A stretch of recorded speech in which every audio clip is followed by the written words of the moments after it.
गीता द्वितीय अध्याय अवतरणिका। दुर्योधन ने द्रोणाचार्य के से दोनों सेनाओं की बात कही, पर द्रोणाचार्य कुछ भी नहीं बोले। इससे दुर्योधन दुखी हो गया। तब दुर्योधन को प्रसन्न करने के लिए भीष्म जी ने जोर से शंख बजाया। भीष्म जी का शंख बजाने के बाद कौरव और पांडव सेना के बाजे बजे। इसके बाद 20वें श्लोक से श्री कृष्ण अर्जुन संवाद हुआ। अर्जुन ने भगवान से अपने रथ को दोनों सेनाओं के बीच में खड़ा करने के लिए कहा। भगवान ने दोनों सेना के बीच में भीष्म, द्रोण आदि के सामने रथ को खड़ा करके अर्जुन से कुरुवंशियों को देखने के लिए कहा। दोनों सेनाओं में अपने ही स्वजनों संबंधियों को देखकर अर्जुन के में कौटुंबिक मोह जागृत हुआ, जिसके परिणाम में अर्जुन युद्ध करना छोड़कर बाण सहित धनुष का त्याग करके रथ के मध्य भाग में बैठ गए। इसके बाद विषादमग्न अर्जुन के प्रति भगवान ने क्या कहा, यह बात धृतराष्ट्र को सुनाने के लिए संजय दूसरे अध्याय का विषय आरंभ करते हैं। श्लोक। संजय बोले, वैसी कायरता से व्याप्त हुए उन अर्जुन के प्रति जो कि विषाद कर रहे थे और आंसुओं के कारण जिनके नेत्रों की देखने की शक्ति अवरुद्ध हो रही है, भगवान मधुसूदन यह आगे कहे जाने वाले वचन बोले। व्याख्या। अर्जुन रथ में सारथी रूप से बैठे हुए भगवान को यह आज्ञा देते हुए कि अच्युत, मेरे रथ को दोनों सेनाओं के बीच में खड़ा कीजिए, जिससे मैं यह देख लूं कि इस युद्ध में मेरे साथ दो हाथ करने वाले कौन हैं, अर्थात मेरे जैसे शूरवीर के साथ कौन कौन से योद्धा साहस करके लड़ने आए हैं। अपनी मौत सामने दिखते हुए भी मेरे साथ लड़ने की उनकी हिम्मत कैसे हुई। इस प्रकार जिस अर्जुन में युद्ध के लिए इतना उत्साह था, वीरता थी, वे ही अर्जुन दोनों सेनाओं में अपने कुटुंबियों को देखकर उनके मरने की आशंका से मोहग्रस्त होकर इतने शोकाकुल हो गए कि उनका शरीर शिथिल हो रहा है, मुख सूख रहा है, शरीर में कंपकपी आ रही है, रोंगटे खड़े हो रहे हैं, हाथ में धनुष गिर रहा है और त्वचा जल रही है, खड़े रहने की भी शक्ति नहीं है और मन भी भ्रमित हो रहा है। कहाँ तो अर्जुन का वह यह स्वभाव की और कहाँ अर्जुन का कायरता के दोष से शोक विष्ट होकर रथ के मध्य भाग में बैठ जाना। थोड़े आश्चर्य के साथ संजय यही भाव उपयुक्त पदों से प्रकट कर रहे हैं। पहले अध्याय के 28वें श्लोक में भी संजय ने अर्जुन के लिए पदों का उपयोग किया है। अर्जुन जैसे महान शूरवीर के भीतर भी कौटुंबिक मोह छा गया और नेत्रों में आंसू भर आए। आंसू भी इतने ज्यादा भर आए कि नेत्रों से पूरी तरह देख नहीं सकते। इस प्रकार कायरता के कारण विषाद करते हुए अर्जुन से भगवान मधुसूदन ने आगे दूसरे तीसरे श्लोक में कहे जाने वाले वचन कहे। यहाँ कहने से ही काम चल सकता था, कहने की जरूरत ही नहीं थी, क्योंकि वाच क्रिया के अंतर्गत ही वाक्यम पद आ जाता है। फिर भी वाक्यम पद कहने का तात्पर्य है कि भगवान का यह वाणी बड़ी विलक्षण थी। अर्जुन में धर्म का बाना, अर्जुन में धर्म का बाना पहनकर जो कर्तव्य त्याग रूप बुराई आ गई थी, उस पर यह भगवत वाणी सीधी आघात पहुंचाने वाली थी। अर्जुन का युद्ध से उपराम होने का जो निर्णय था, उसमें खलबली मचा देने वाली है। अर्जुन को अपने दोष का ज्ञान कराकर अपने कल्याण की जिज्ञासा जागृत करा देने वाली है। इस गंभीर अर्थ वाली वाणी के प्रभाव से ही अर्जुन भगवान का शिष्यत्व ग्रहण करके उनके शरण हो जाते हैं। दूसरे अध्याय का 7वां श्लोक।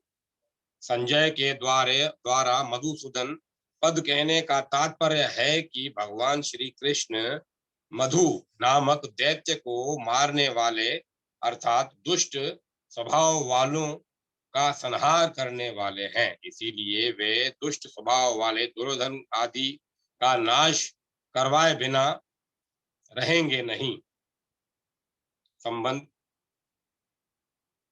भगवान ने अर्जुन के प्रति कौन से वचन कहे, इससे इसे आगे के 2 श्लोक में कहते हैं। श्लोक।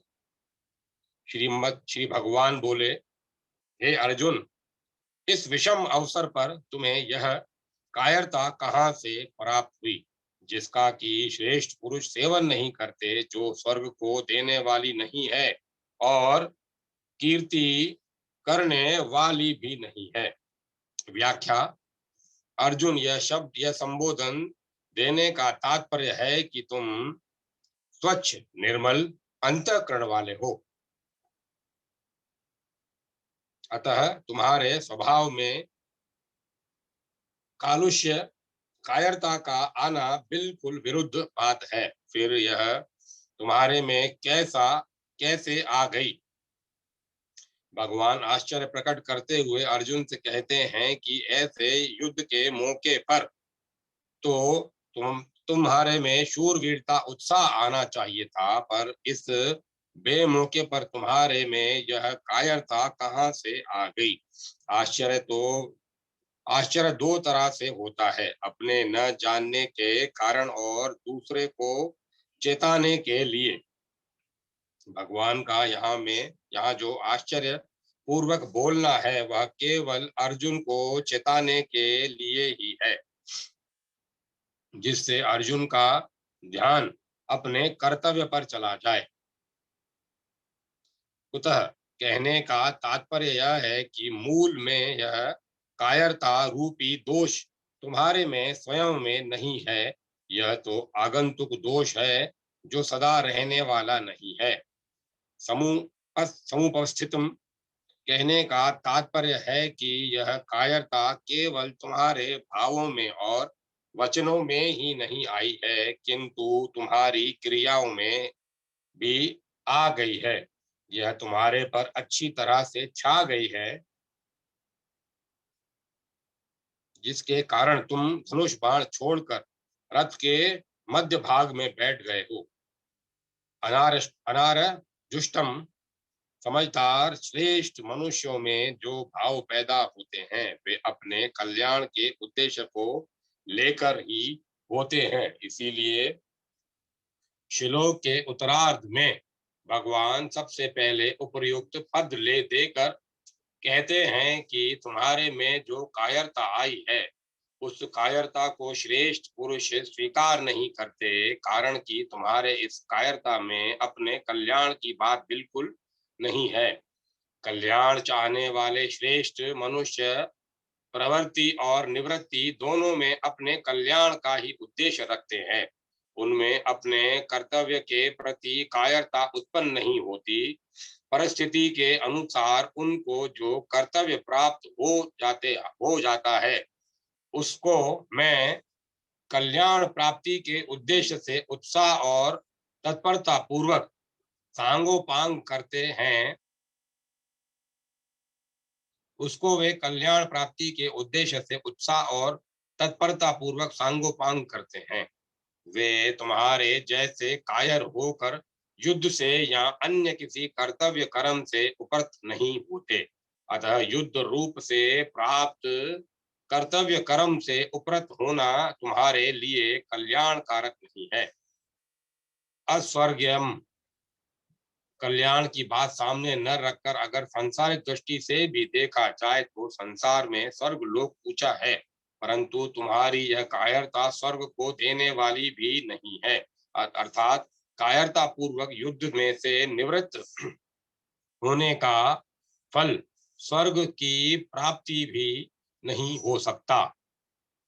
अकीर्ति कर्म अगर स्वर्ग प्राप्ति का भी लक्ष्य न हो तो अच्छा माना जाने वाला पुरुष वही काम करता है जिससे संसार में कीर्ति हो, परंतु तुम्हारी यह बात जो कायरता है यह इस लोक में भी कीर्ति यश देने वाली नहीं है, प्रतयुक्त अपकीर्ति अपयश देने वाली है। अतः तुम्हारे में कायरता का आना सर्वथा ही अनुचित है। भगवान ने यहाँ अनार्य दुष्टम अस्वर्ग्यम और अकीर्ति कर्म ऐसा कर्म देकर तीन प्रकार के मनुष्य बताए हैं। जो विचारशील मनुष्य होते हैं वे केवल अपना कल्याण ही चाहते हैं, उनका ध्येय उद्देश्य केवल कल्याण का ही होता है। जो पुण्यात्मा मनुष्य होते हैं वे शुभ कर्मों के द्वारा स्वर्ग की प्राप्ति चाहते हैं, वे स्वर्ग को ही श्रेष्ठ मानकर उसकी प्राप्ति का ही उद्देश्य रखते हैं। तीसरा, जो साधारण मनुष्य होते हैं वे संसार को ही आदर देते हैं, संसार कोई आदर देते हैं, इसीलिए वे संसार में अपनी कीर्ति चाहते हैं और इस और उस कीर्ति को ही अपना देह मानते हैं।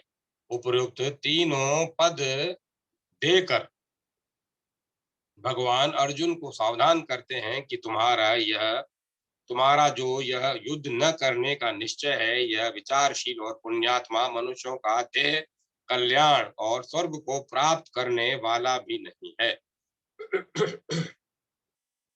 तथा साधारण मनुष्य के देह कीर्ति को प्राप्त करने वाला भी नहीं है। अतः मोह के कारण तुम्हारा युद्ध न करने का निश्चय बहुत ही तुच्छ है, जो कि तुम्हारा पतन करने वाला है, तुम्हें नरकों में ले जाने वाला और तुम्हारी अपकीर्ति करने वाला होगा। संबंध कायरता आने के बाद अब क्या करें, यह जिज्ञासा को दूर करने के लिए भगवान कहते हैं। श्लोक। हे प्रथानंदन अर्जुन, इस नपुंसकता को मत प्राप्त हो, क्योंकि तुम्हारे में यह उचित नहीं है। हे परंतप, हृदय की इस तुच्छ दुर्बलता का त्याग करके युद्ध के लिए खड़े हो जाओ।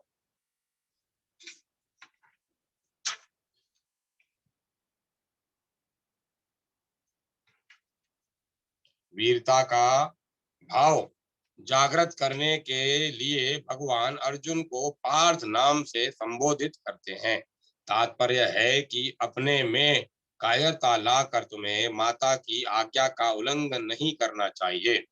अर्जुन कायरता के कारण युद्ध करने में अधर्म और युद्ध न करने में धर्म मान रहे हैं। अतः अर्जुन को चेताने के लिए भगवान कहते हैं कि युद्ध न करना धर्म की बात नहीं है, यह तो नपुंसकता हिजड़ापन है। इसीलिए तुम इस नपुंसकता को छोड़ दो। तुम्हारे में यह हिजड़ापन नहीं आना चाहिए था, क्योंकि तुम कुंती जैसी वीर छत्राणी माता के पुत्र हो और स्वयं भी शूरवीर हो।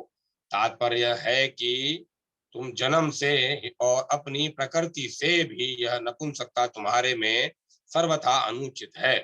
परंतप तुम स्वयं परंतप हो, अर्थात शत्रुओं को तपाने वाले भगाने वाले हो। तो क्या तुम इस समय युद्ध से विमुख होकर अपने शत्रुओं को हर्षित करोगे? छद्रम हृदय बर्ल्यम त्वक को तिष्ठ। यहाँ क्षुद्रम पद के दो अर्थ होते हैं। यह हृदय की दुर्बलता तुच्छता को प्राप्त कराने वाली है, अर्थात मुक्ति, स्वर्ग अथवा कीर्ति को देने वाली है। अगर तुम इस तुच्छता का त्याग नहीं करोगे तो स्वयं तुच्छ हो जाओगे। और यह हृदय की दुर्बलता तुच्छ चीज है। तुम्हारे जैसे शूरवीर के लिए ऐसी तुच्छ चीज का त्याग करना कोई कठिन काम नहीं है। तुम जो ऐसा मानते हो कि मैं धर्मात्मा हूं और युद्ध रूपी पाप नहीं करना चाहता, तो यह तुम्हारे हृदय की दुर्बलता है, कमजोरी है। इसका त्याग करके तुम युद्ध के लिए खड़े हो जाओ, अर्थात अपने प्राप्त कर्तव्य का पालन करो। यहाँ अर्जुन के सामने युद्ध रूप कर्तव्य कर्म है, इसीलिए भगवान कहते हैं कि उठो, खड़े हो जाओ और युद्ध रूप कर्तव्य का पालन करो। भगवान के मन में अर्जुन के कर्तव्य के विषय में जरा सा भी संदेह नहीं है। वे जानते हैं कि सभी दृष्टियों से अर्जुन के लिए युद्ध करना ही कर्तव्य है। अतः अर्जुन की थोथी युक्तियों की परवाह न करके उनको अपने कर्तव्य का पालन करने के लिए चट आज्ञा देते हैं कि पूरी तैयारी के साथ युद्ध करने के लिए खड़े हो जाओ। परिशिष्ट भाव इस बात का विस्तार भगवान ने आगे 31वें से 29वें श्लोक तक किया है। संबंध पहले अध्याय में अर्जुन ने युद्ध न करने के विषय में बहुत सी युक्तियां दलीलें दी थी। उन युक्तियों का कुछ भी आदर न करके भगवान ने एकाएक अर्जुन को कायरता रूप दोष से लिए जोर से फटकारा और युद्ध के लिए खड़े हो जाने की आज्ञा दे दी। इस बात को लेकर अर्जुन भी अपनी युक्तियों का समाधान न पाकर एकाएक उत्तेजित होकर बोले।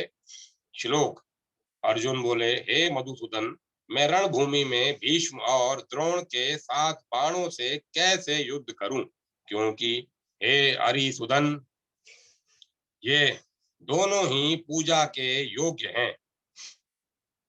व्याख्या मधुसूदन और अरिसुदन, ये दो संबोधन देने का तात्पर्य है कि आप दैत्यों और शत्रुओं को मारने वाले हैं, अर्थात जो दुष्ट स्वभाव वाले, अधर्म में आचरण करने वाले और दुनिया को कष्ट देने वाले मधु, केटव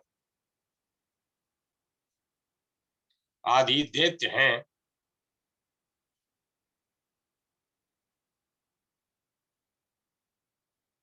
आदि दैत्य हैं, उनको भी आपने मारा है, और जो बिना कारण द्वेष रखते हैं, अनिष्ट करते हैं, ऐसे शत्रुओं को भी आपने मारा है। परंतु मेरे सामने तो पितामह भीष्म और द्रोणाचार्य खड़े हैं, जो आचरणों में सर्वथा श्रेष्ठ हैं, मेरे पर अत्यधिक स्नेह रखने वाले हैं और प्यार पूर्वक मेरे को शिक्षा देने वाले हैं। ऐसे मेरे परम हितैषी दादाजी और विद्या गुरु को मैं कैसे मारूं। कथा भीष्मम संघरे द्रोणच, मैं कायरता के कारण युद्ध से विमुख नहीं हो रहा हूँ।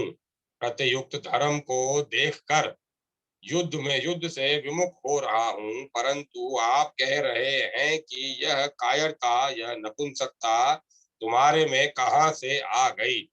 आप जरा सोचें कि मैं पितामह भीष्म और आचार्य द्रोण के साथ बाणों से युद्ध कैसे करूं। महाराज, यह मेरी कायरता नहीं है। कायरता तो तब कही जाए जब मैं मरने से डरूं। मैं मरने से नहीं डर रहा हूँ, प्रत्युत मारने से डर रहा हूँ।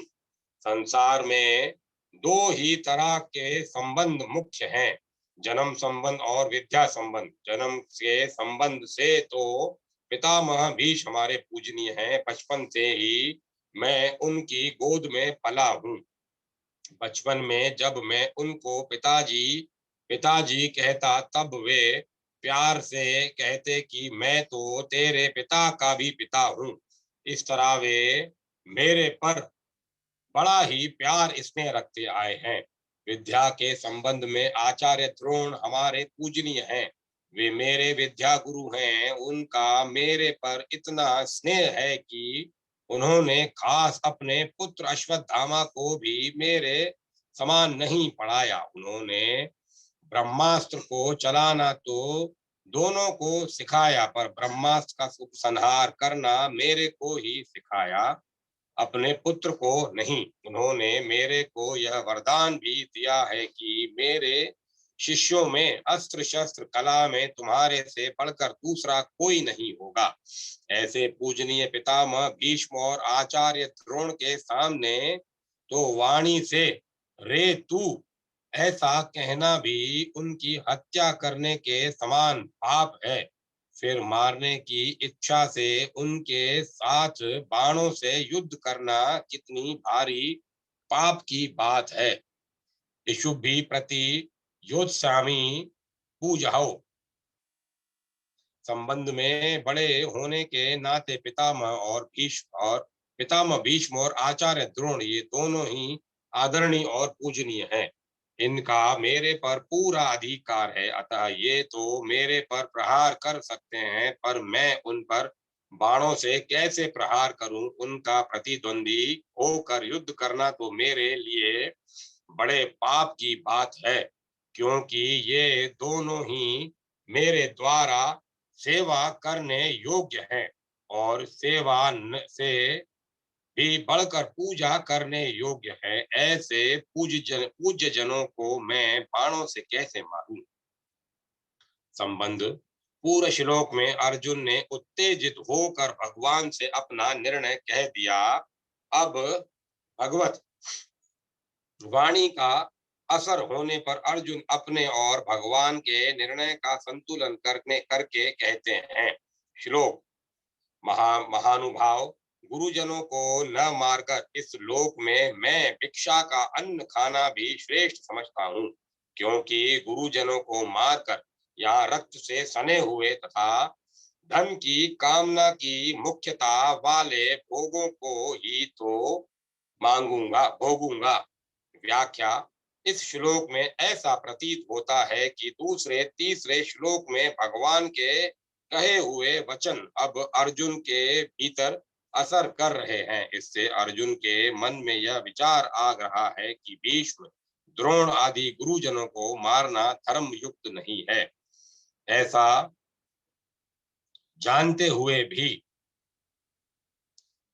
भगवान मुझे बिना किसी संदेह के युद्ध के लिए आज्ञा दे रहे हैं, तो कहीं न कहीं मेरी समझ में ही गलती है। इसीलिए अर्जुन अब पूर्व श्लोक की तरह उत्तेजित होकर नहीं बोलते, प्रत्युक्त कुछ ढिलाई से बोलते हैं। गुरुन हत्वा भेषमः इमः लोके। अब अर्जुन पहले अपने पक्ष को सामने रखते हुए कहते हैं कि अगर मैं भीष्म द्रोण आदि पूज्य जनों के साथ युद्ध नहीं करूंगा तो दुर्योधन भी अकेला मेरे साथ युद्ध नहीं करेगा। इस तरह युद्ध न होने से मेरे को राज्य नहीं मिलेगा, जिससे मेरे को दुख पाना पड़ेगा। मेरा जीवन निर्वाह भी कठिनता से होगा। यहाँ तक कि क्षत्रिय के लिए निषिद्ध जो भिक्षावृत्ति है, उसको भी जीवन निर्वाह के लिए ग्रहण करना पड़ सकता है। परंतु गुरुजनों को मारने की अपेक्षा मैं उस कष्टदायक भिक्षावृत्ति को भी ग्रहण करना श्रेष्ठ मानता हूँ। इहलोके कहने का तात्पर्य है कि यद्यपि भिक्षा मांग कर खाने से इस संसार में मेरा अपमान तिरस्कार होगा, लोग मेरी निंदा करेंगे, तथापि गुरुजनों को मारने की अपेक्षा भिक्षा मांगना श्रेष्ठ है। अभी कहने का तात्पर्य है कि मेरे लिए गुरुजनों को मारना भी निषिद्ध है और भिक्षा मांगना भी निषिद्ध है, परंतु इन दोनों में भी गुरुजनों को मारना मुझे अधिक निषिद्ध दिखता है। हत्वार्थम का हर्त्वार अथवार्थ कामांस्तु रुधिर प्रदिग प्रदिग प्रतिग्धान। अब अर्जुन भगवान के वचनों की तरफ दृष्टि करते हुए कहते हैं कि अगर मैं आपकी आज्ञा के अनुसार युद्ध करूं तो युद्ध में गुरुजनों की हत्या के परिणाम में मैं उनके खून से सने हुए और जिनमें धन आदि की कामना ही मुख्य है ऐसे भोगों को ही तो भोगूंगा। मेरे को भोग ही तो मिलेंगे। उन भोगों को मिलने से मुक्ति थोड़े ही होगी, शांति थोड़े ही मिलेगी। यहाँ यह प्रश्न हो सकता है कि भीष्म द्रोण आदि गुरुजन धन के द्वारा ही कौरवों से बंधे थे, अतः यहाँ अर्थ कामन पद को गुरुन पद का विशेषण मान लिया जाए तो क्या आपत्ति है? इसका उत्तर यह है कि अर्थ की कामना वाले गुरुजन ऐसा अर्थ करना उचित नहीं है, कारण कि पितामह भीष्म, आचार्य द्रोण आदि गुरुजन धन की कामना वाले नहीं थे। वे तो दुर्योधन के वृत्ति भोगी थे, जिन्होंने दुर्योधन का अन्न खाया था। अतः युद्ध के समय दुर्योधन का साथ छोड़ना कर्तव्य न समझकर वे ही कौरवों के पक्ष में खड़े हुए थे। दूसरी बात, अर्जुन ने भीष्म द्रोण आदि के लिए महानुभावन पद का प्रयोग किया है, अतः ऐसे श्रेष्ठ भाव वालों को अर्थ की कामना वाले कैसे कहा जा सकता है? तात्पर्य है कि जो महानुभाव है वे अर्थ की कामना वाले नहीं हो सकते, और जो अर्थ की कामना वाले हैं वे महानुभाव नहीं हो सकते। अतः यहाँ अर्थ कामन पद भोगन पद का ही विशेषण हो सकता है। विशेष बात, भगवान ने दूसरे तीसरे श्लोक में अर्जुन के कल्याण की दृष्टि से ही उन्हें कायरता को छोड़कर युद्ध के लिए खड़ा होने की आज्ञा दी थी, परंतु अर्जुन उल्टा ही समझे, अर्थात वे समझे कि भगवान राज्य का भोग करने की दृष्टि से ही युद्ध की आज्ञा देते हैं। केवल भौतिक दृष्टि रखने वाले मनुष्य कल्याण की बात सोच ही नहीं सकते। जब तक भौतिक पदार्थों की तरफ ही दृष्टि रहती है तब तक आध्यात्मिक दृष्टि जागृत नहीं होती। यहाँ अर्जुन की दृष्टि में शरीर आदि भौतिक पदार्थों की मुख्यता हो रही है।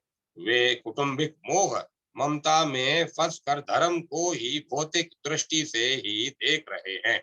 भौतिक प्राकृत दृष्टि से अत्यंत विलक्षण आध्यात्मिक दृष्टि की तरफ अभी अर्जुन का ख्याल नहीं है, अर्थात उनकी दृष्टि भौतिक राज्य से ऊपर नहीं जा रही है और वे कौटुंबिक मोह ममता के प्रवाह में बह रहे हैं।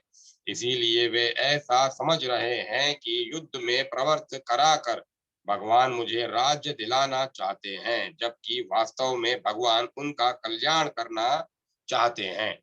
पहले तो अर्जुन का युद्ध न करने का एक ही पक्ष था, जिससे वे धनुष बाण छोड़कर और शोकाविष्ट होकर रथ के मध्य भाग में बैठ गए थे। पहले अध्यात्म का 47वां श्लोक, परंतु युद्ध करने का पक्ष तो भगवान के कहने से ही हुआ है। तात्पर्य है कि अर्जुन का भाव था कि हम लोग तो धर्म को जानते हैं पर दुर्योधन आदि धर्म को नहीं जानते, इसीलिए वे धन राज्य आदि के लोभ से युद्ध करने के लिए तैयार खड़े हैं। अब वही बात अर्जुन यहाँ अपने लिए कहते हैं कि अगर मैं भी आपकी आज्ञा के अनुसार युद्ध करूं तो परिणाम में गुरुजनों के रक्त से सने हुए धन राज्य आदि को ही तो प्राप्त करूंगा। इस तरह अर्जुन को युद्ध करने में बुराई ही बुराई दिखाई दे रही है। जो बुराई बुराई के रूप में आती है उसको मिटाना बड़ा सुगम होता है, परंतु जो बुराई अच्छाई के रूप में आती है उसको मिटाना बड़ा कठिन होता है। जैसे सीता जी के सामने रावण और हनुमान जी के सामने काल नेमी राक्षस आए तो उनको सीता जी और हनुमान जी पहचान नहीं सके, क्योंकि उन दोनों का वेश साधुओं का था। अर्जुन की मान्यता में युद्ध रूप कर्तव्य कर्म करना बुराई है और युद्ध न करना भलाई है। अर्थात अर्जुन के मन में धर्म, हिंसा, त्याग रूप भलाई के वेश में कर्तव्य त्याग रूप बुराई आई है। उनको कर्तव्य और त्याग रूप बुराई बुराई के रूप में नहीं दिख रही है, क्योंकि उनके भीतर शरीर को लेकर मोह है। अतः इस बुराई को मिटाने में भगवान को बड़ा भगवान को भी बड़ा जोर पड़ रहा है और समय लग रहा है। आजकल समाज में एकता के बहाने वर्ण आश्रम की मर्यादा को मिटाने की कोशिश की जा रही है। तो यह बुराई एक तरफा एकता रूप अच्छाई के वेश में आने से बुराई रूप से नहीं दिख रही है। अतः वर्ण आश्रम की मर्यादा मिटने से परिणाम में लोगों का कितना पतन होगा, लोगों में कितना आसुर भाव आएगा, इस तरफ दृष्टि ही नहीं जाती। ऐसे ही धन के बहाने लोग झूठ, कपट, बेईमानी, ठगी, विश्वासघात आदि आदि दोषों को भी दोष रूप से नहीं जानते। यहाँ अर्जुन के धर्म के रूप में बुराई आई है और हम भीष्म, द्रोण आदि महानुभाव को कैसे मार सकते हैं, क्योंकि हम धर्म को जानने वाले हैं। तात्पर्य है कि अर्जुन ने जिसको अच्छाई माना है वह वास्तव में बुराई ही है, परंतु उसमें मान्यता अच्छाई की होने से वह बुराई रूप से नहीं दिख रही है। परिशिष्ट भाव, महानुभावन, भीष्म, द्रोण आदि गुरुजनों का अनुभाव, भीतर का भाव श्रेष्ठ है, शुद्ध है, क्योंकि युद्ध करते हुए भी उनमें पक्षपात नहीं है।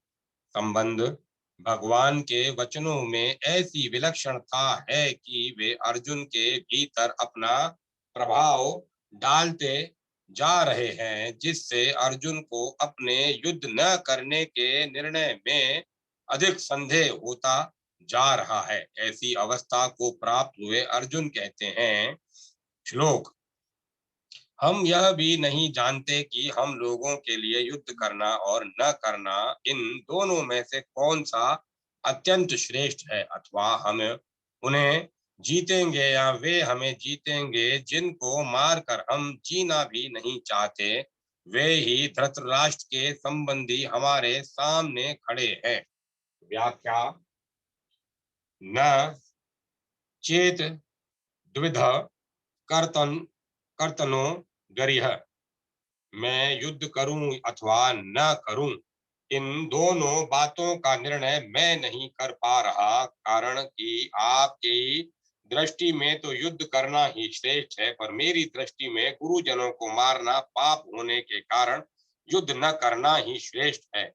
इन दोनों पक्षों को सामने रखने पर मेरे लिए कौन सा पक्ष अत्यंत श्रेष्ठ है, यह मैं नहीं जान पा रहा हूं। इस प्रकार उपर्युक्त पदों में अर्जुन के भीतर भगवान का पक्ष और अपना पक्ष दोनों समकक्ष हो गए हैं। यद्वा जयम यदि वा नो जययुहुम, अगर आपकी आज्ञा के अनुसार युद्ध भी किया जाए तो हम उनको जीतेंगे अथवा वे दुर्योधन आदि हमारे को जीतेंगे, इसका भी हमें पता नहीं है। यह अर्जुन को अपने बल पर अविश्वास नहीं है, प्रतियुक्त भविष्य पर अविश्वास है, क्योंकि भविष्य में क्या होनहार है इसका किसी को क्या पता। यानवेव हत्वा न जिजी विश्वामह, हम तो कुटुंबियों को मारकर जीने की भी इच्छा नहीं रखते। भोगने की, राज्य प्राप्त करके हुक्म चलाने की बात तो बहुत दूर रही, कारण कि अगर हमारे कुटुंबी मारे जाएंगे तो हम जी कर क्या करेंगे, अपने हाथ में कुटुंब को नष्ट करके बैठे बैठे चिंता शोक ही तो करेंगे। चिंता शोक करने और वियोग का दुख भोगने के लिए हम जीना नहीं चाहते। हम जिनको मार कर जीना भी नहीं चाहते, वे ही धृतराष्ट्र के संबंधी हमारे सामने खड़े हैं। धृतराष्ट्र के सभी संबंधी हमारे कुटुंबी ही तो हैं। इन कुटुंबियों को मारकर हमारे जीने को धिक्कार है। संबंध अपने कर्तव्य का निर्णय करने में अपने को असमर्थ पाकर अब अर्जुन व्याकुलता पूर्वक भगवान से प्रार्थना करते हैं। श्लोक। कायरता रूप दोष से तिरस्कृत स्वभाव वाला मैं, धर्म के विषय में मोहित अंतःकरण वाला मैं, आपसे पूछता हूँ कि जो निश्चित कल्याण करने वाली हो वह बात मेरे लिए कहिए। मैं आपका शिष्य हूँ, आपके शरण हुए मुझे शिक्षा दीजिए। आपके शरण हुए मुझे शिक्षा दीजिए। व्याख्या। यद्यपि अर्जुन अपने मन में युद्ध से सर्वथा निवृत्त होने का सर्वश्रेष्ठ नहीं मानते थे, तथापि पाप से बचने के लिए उनको युद्ध से उपराम होने के सिवाय दूसरा कोई उपाय भी नहीं दिखता था। इसीलिए वे युद्ध से उपराम होना चाहते थे और उपराम होने को गुण ही मानते थे, कायरता रूप दोष नहीं। परंतु भगवान ने अर्जुन की इस उप्रति को कायरता और हृदय की तुच्छ दुर्बलता कहा। जो भगवान के उन निस्संदिग्ध वचनों से अर्जुन को ऐसा विचार हुआ कि युद्ध से निवृत्त होना मेरे लिए उचित नहीं है, यह तो एक तरह की कायरता ही है जो मेरे स्वभाव के बिल्कुल विरुद्ध है। क्योंकि मेरे छात्र स्वभाव स्वभाव में दीनता और पलायन, पीठ दिखाना, ये दोनों ही नहीं है। इस तरह भगवान के द्वारा कथित कायरता रूप दोष को अपने में स्वीकार करते हुए अर्जुन भगवान से कहते हैं कि एक तो कायरता रूप दोष के कारण मेरा छात्र स्वभाव एक तरफ से दब गया है, और दूसरी बात, मैं अपनी बुद्धि से धर्म के विषय में कुछ निर्णय नहीं कर पा रहा हूँ। मेरी बुद्धि में ऐसी मूढ़ता छा गई है कि धर्म के विषय में मेरी बुद्धि कुछ भी काम नहीं कर रही है। तीसरे श्लोक में तो भगवान ने अर्जुन को स्पष्ट रूप से आज्ञा दे दी कि हृदय की तुच्छ दुर्बलता को, कायरता को छोड़कर युद्ध के लिए खड़े हो जाओ। इससे अर्जुन को धर्म कर्तव्य के विषय में कोई संदेह नहीं रहना चाहिए था। फिर भी संदेह रहने का कारण यह है कि एक तरफ तो युद्ध में कुटुंब का नाश करना, पूज्य जनों को मारना अधर्म पाप दिखता है, और दूसरी तरफ युद्ध करना क्षत्रिय का धर्म दिखता है। इस प्रकार कुटुंबियों को देखते हुए युद्ध नहीं करना चाहिए और छात्र धर्म की दृष्टि से युद्ध करना चाहिए। इन दो बातों को लेकर अर्जुन धर्म संकट में पड़ गए। उनकी बुद्धि धर्म का निर्णय करने में कुंठित हो गई। ऐसा होने पर अभी इस समय मेरे लिए खास कर्तव्य क्या है, मेरा धर्म क्या है, इसका निर्णय कराने के लिए वे भगवान से पूछते हैं। इसी अध्याय के दूसरे श्लोक में भगवान ने कहा था कि तू जो कायरता के कारण युद्ध से निवृत्त हो रहा है, तेरा यह आचरण अन्यार्य जुष्ट है, अर्थात श्रेष्ठ पुरुष ऐसा आचरण नहीं करते। वे तो जिसमें अपना कल्याण हो वही आचरण करते हैं। यह बात सुनकर अर्जुन के मन में आया कि मुझे भी वही करना चाहिए जो श्रेष्ठ पुरुष किया करते हैं। इस प्रकार अर्जुन के मन में कल्याण की इच्छा जागृत हो गई और उसी को लेकर वे भगवान से अपने कल्याण की बात पूछते हैं कि जिससे मेरा निश्चित कल्याण हो जाए, ऐसी बात मेरे से कहिए। अर्जुन के हृदय में हलचल विषाद होने से और अब यहाँ अपने कल्याण की बात पूछने से यह सिद्ध होता है कि मनुष्य जिस स्थिति में स्थित है उसी स्थिति में वह संतोष करता रहता है, तो उसके भीतर अपने असली उद्देश्य की जागृति नहीं होती। वास्तविक उद्देश्य कल्याण की जागृति तभी होती है जब मनुष्य अपनी वर्तमान स्थिति से असंतुष्ट हो जाए, उस स्थिति में न रह सके। शिष्यस्ते हम अपने कल्याण की बात पूछने पर अर्जुन के मन में यह भाव पैदा हुआ कि कल्याण की बात तो गुरु से पूछी जाती है, सारथी से नहीं पूछी जाती। इस बात को लेकर अर्जुन के मन में जो रथिपन का भाव था, जिसके कारण वे भगवान को यह आज्ञा दे रहे थे कि हे अच्युत, मेरे रथ को दोनों सेनाओं के बीच में खड़ा कीजिए, यह भाव मिट जाता है और अपने कल्याण की बात पूछने के लिए अर्जुन भगवान के शिष्य हो जाते हैं और कहते हैं कि महाराज, मैं आपका शिष्य हूँ, शिक्षा लेने का पात्र हूँ, आप मेरे कल्याण की बात कहिए। शाधि माहम त्वामाम प्रपत्रणम प्रपन्नम, गुरु तो उपदेश दे देंगे, जिस मार्ग का ज्ञान नहीं है उसका ज्ञान करा देंगे, पूरा प्रकाश दे देंगे, पूरी बात बता देंगे, पर मार्ग पर तो स्वयं शिष्य को ही चलना पड़ेगा। अपना कल्याण तो शिष्य को ही करना पड़ेगा। मैं तो ऐसा नहीं चाहता कि भगवान उपदेश दें और मैं उसका अनुष्ठान करूं, क्योंकि उससे मेरा काम नहीं चलेगा। अतः अपने कल्याण की जिम्मेवारी मैं अपने पर क्या रखूं, गुरु पर ही क्यों न छोड़ दूं। जैसे केवल माँ के दूध पर ही निर्भर रहने वाला बालक बीमार हो जाए तो उसकी बीमारी दूर करने के लिए औषधि स्वयं माँ को खानी पड़ती है, बालक को नहीं। इसी तरह मैं भी सर्वथा गुरु के ही शरण में जाऊं, गुरु पर ही निर्भर हो जाऊं, तो मेरे कल्याण का पूरा दायित्व गुरु पर ही आ जाएगा।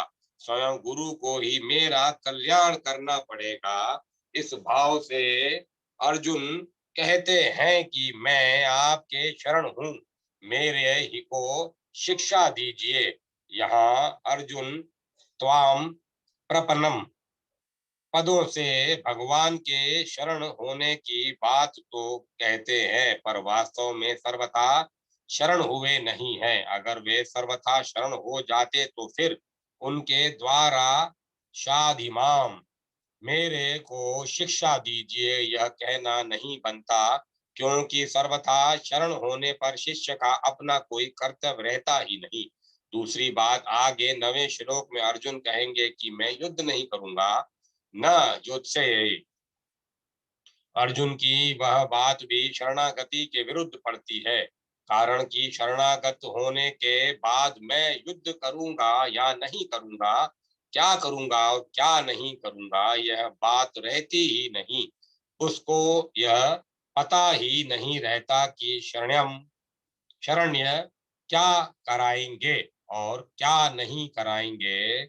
उसका तो यही भाव रहता है कि तो अब शरण्य जो कराएंगे वही करूंगा। अर्जुन की इस कमी को दूर करने के लिए ही आगे चलकर भगवान को मामकम शरणम व्रज, मेरी शरण में आ जा, ऐसा कहना पड़ा। फिर अर्जुन ने भी करियचे वचनम तव, आपकी आज्ञा का पालन करूंगा, ऐसा कहकर पूर्ण शरणागति को स्वीकार किया। इस श्लोक में अर्जुन ने 4 बातें कही हैं। कार्पण्य दोषो धर्म सम मूढ़चितः उच्चेशः उच्चेश्रयः स्यानि स्यानिश्चितं ब्रूहि तन्मे शिष्य नस्तयम् शाधि माम त्वमाम प्रपन्नम। इनमें से पहली बात में अर्जुन धर्म के विषय में पूछते हैं, दूसरी बात में अपने कल्याण के लिए प्रार्थना करते हैं, तीसरी बात में शिष्य बन जाते हैं और चौथी बात में शरणागत हो जाते हैं। अब इन चारों बातों पर विचार किया जाए तो पहली बात में मनुष्य जिससे पूछता है वह कहने में अथवा न कहने में स्वतंत्र होता है। दूसरे में जिससे प्रार्थना करता है उसके लिए कहना कर्तव्य हो जाता है। तीसरी में जिनका शिष्य बन जाता है उन गुरु पर शिष्य को कल्याण का मार्ग बताने का विशेष दायित्व आ जाता है। चौथी में जिसके शरणागत हो जाता है उस शरण्य को शरणागत का उद्धार करना ही पड़ता है, अर्थात उसके उद्धार का उद्योग स्वयं शरण्य को करना पड़ता है। संबंध पूर्व श्लोक में अर्जुन भगवान के शरणागत हो जाते हैं, पर उनके मन में आता है कि भगवान का तो युद्ध कराने का ही भाव है, पर मैं युद्ध करना अपने लिए धर्म युक्त नहीं मानता हूँ। उन्होंने जैसे पहले उत्तिष्ठ कहकर युद्ध के लिए आज्ञा दी, ऐसे ही वे अब धर्म युद्ध करने की आज्ञा दे देंगे। दूसरी बात, शायद मैं अपने हृदय के भावों को भगवान के सामने पूरी तरह नहीं रख पाया हूँ। इन बातों को लेकर अर्जुन आगे के श्लोक में युद्ध न करने के पक्ष में अपने हृदय की अवस्था का स्पष्ट रूप से वर्णन करते हैं। श्लोक, कारण कि पृथ्वी पर धन धान्य समृद्ध और शत्रु रहित राज्य तथा स्वर्ग में देवताओं का आधिपत्य मिल जाए तो भी इंद्रियों को सुखाने वाला मेरा जो शोक है वह दूर हो जाए, ऐसा मैं नहीं देखता हूँ। व्याख्या, अर्जुन सोचते हैं कि भगवान ऐसा समझते होंगे कि अर्जुन युद्ध करेगा तो उसकी विजय होगी और विजय होने पर उसको राज्य मिल जाएगा, जिससे उसके चिंता शोक मिट जाएंगे और संतोष हो जाएगा। परंतु शोक के कारण मेरी ऐसी दशा हो गई है कि विजय होने पर भी मेरा शोक दूर हो जाए, ऐसी बात मैं नहीं देखता। अगर मेरे को धन धान्य से संपन्न और निष्कटक राज्य मिल जाए, अर्थात जिस राज्य में प्रजा खूब सुखी हो, प्रजा के पास खूब धन धान्य हो, किसी चीज की कमी न हो और राज्य में कोई वैरी भी न हो, ऐसा राज्य मिल जाए तो भी मेरा शोक दूर नहीं हो सकता। सुराण्यमापि चादि अत्यम, इस पृथ्वी के तुच्छ भोगों वाले राज्य की तो बात ही क्या, इंद्र का दिव्य भोगों वाला राज्य भी मिल जाए तो भी मेरा शोक जलन चिंता दूर नहीं हो सकती। अर्जुन ने पहले अध्याय में यह बात कही थी कि मैं न विजय चाहता हूँ, न राज्य चाहता हूँ और न सुख ही चाहता हूँ, क्योंकि उस राज्य से क्या होगा, उन भोगों से क्या होगा और उस जीने से क्या होगा जिनके लिए हम राज्य भोग और सुख चाहते हैं, वे ही मरने के लिए सामने खड़े हैं। पहले अध्याय का 32वां 33वां श्लोक, यहाँ अर्जुन कहते हैं कि पृथ्वी का धन धान्य संपन्न और निष्कटक राज्य मिल जाए तथा देवताओं का आधिपत्य मिल जाए तो भी मेरा शोक दूर नहीं हो सकता, मैं उनसे सुखी नहीं हो सकता। वहां पहले अध्याय के 32वें 33वें श्लोक में तो कौटुंबिक ममता की वृत्ति ज्यादा होने से अर्जुन की युद्ध से उपरति हुई है, पर यहाँ उनकी जो उपरति हो रही है कल्याण की वृत्ति पैदा होने से हो रही है। अतः वहां की उपरति और यहाँ की उपरति में बहुत अंतर है। जब कुटुंबियों के मरने की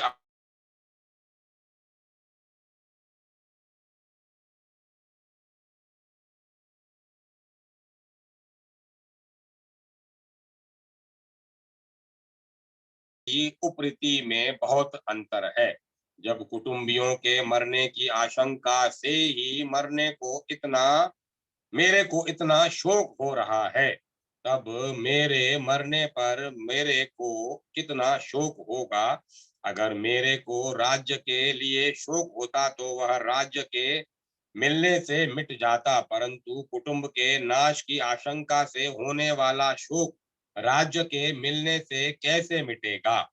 शोक का मिटना तो दूर रहा, प्रतियुक्त शोक और बढ़ेगा, क्योंकि युद्ध में सब मारे जाएंगे तो मिले हुए राज्य को कौन भोगेगा और किसके काम आएगा। अतः पृथ्वी का राज्य और स्वर्ग का आधिपत्य मिलने पर भी इंद्रियों को सुखाने वाला मेरा शोक दूर नहीं हो सकता। संबंध प्राकृत पदार्थों के प्राप्त होने पर भी मेरा शोक दूर हो जाए, यह मैं नहीं देखता। ऐसा कहने के बाद अर्जुन ने क्या किया, इसका वर्णन संजय आगे श्लोक में करते हैं। श्लोक।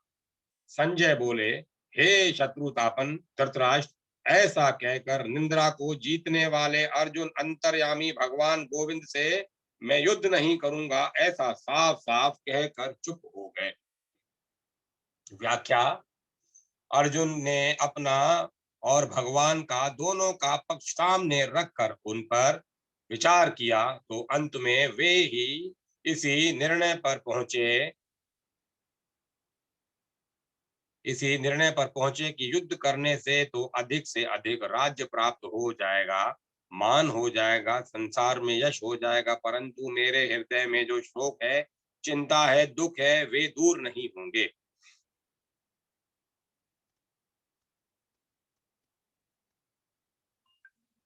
अतः अर्जुन को युद्ध न करना ही ठीक मालूम दिया।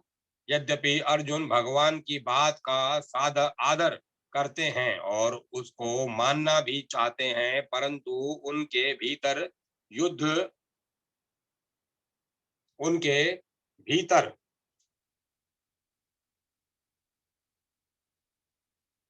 युद्ध करने की बात ठीक ठीक जच नहीं रही है। इसीलिए अर्जुन अपने भीतर जची हुई बात को ही यहाँ स्पष्ट रूप से साफ साफ कह देते हैं कि मैं युद्ध नहीं करूंगा। इस प्रकार जब अपनी बात, अपना निर्णय भगवान से साफ साफ कह दिया, तब भगवान से कहने से भगवान से कहने के लिए और कोई बात बाकी नहीं रही, अतः वे चुप हो जाते हैं। जब संबंध जब अर्जुन ने युद्ध करने के लिए साफ मना कर दिया, तब उसके बाद क्या हुआ, इसको संजय आगे के श्लोक में बोलते हैं।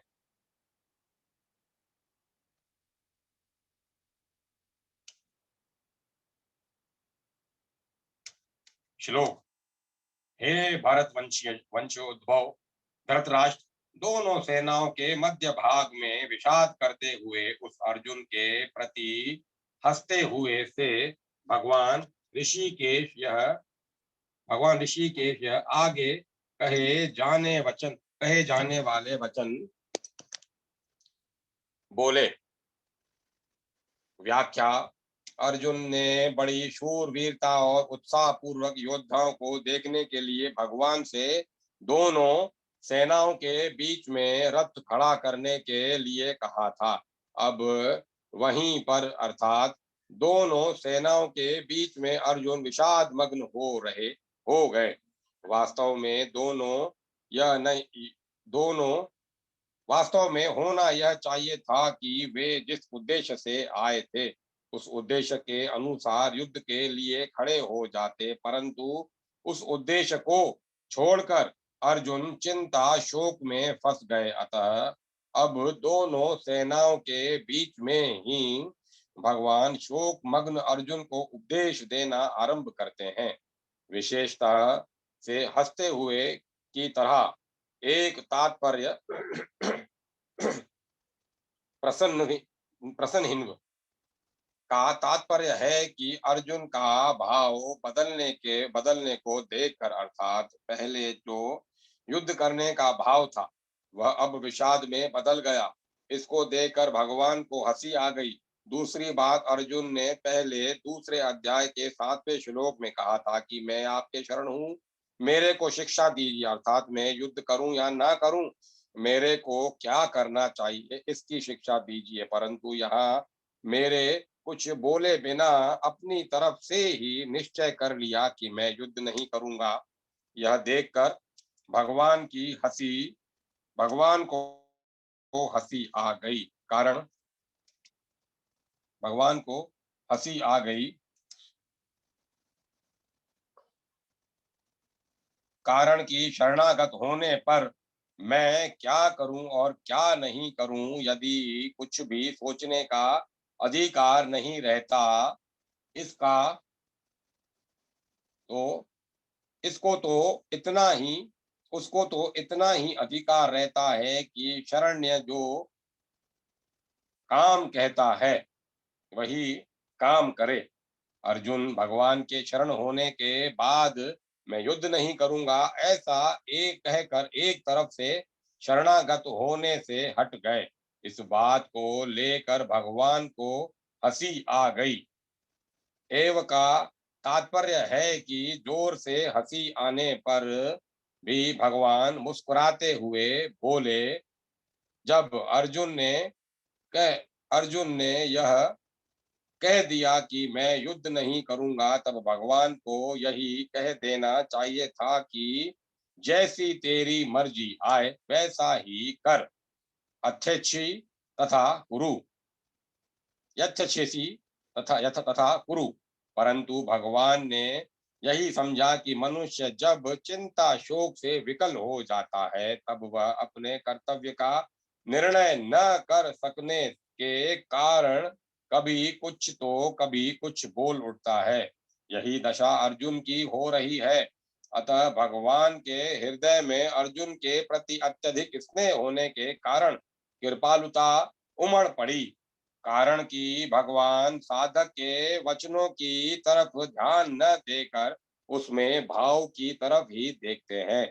इसीलिए भगवान अर्जुन के मैं युद्ध नहीं करूंगा इस वचन की तरफ ध्यान न देकर आगे के श्लोक से उपदेश आरंभ कर देते हैं। जो वचन मात्र से ही भगवान के शरण हो जाता है भगवान उसको स्वीकार कर लेते हैं।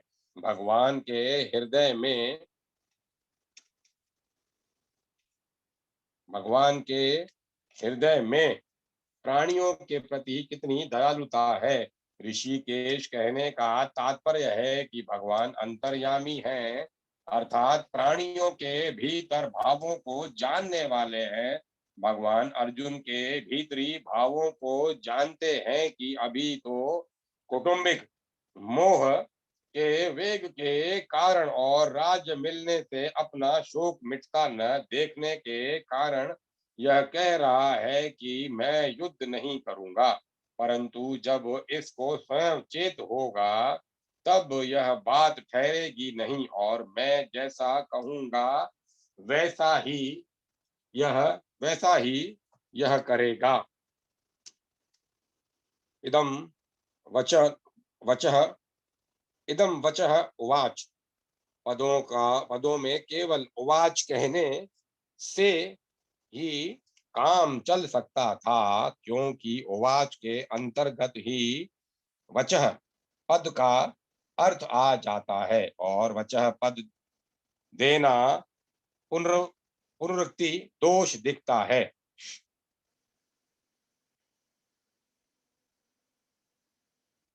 प्रत्युक्त इसमें एक विशेष भाव भरा हुआ है। अभी आगे के श्लोक में भगवत जिस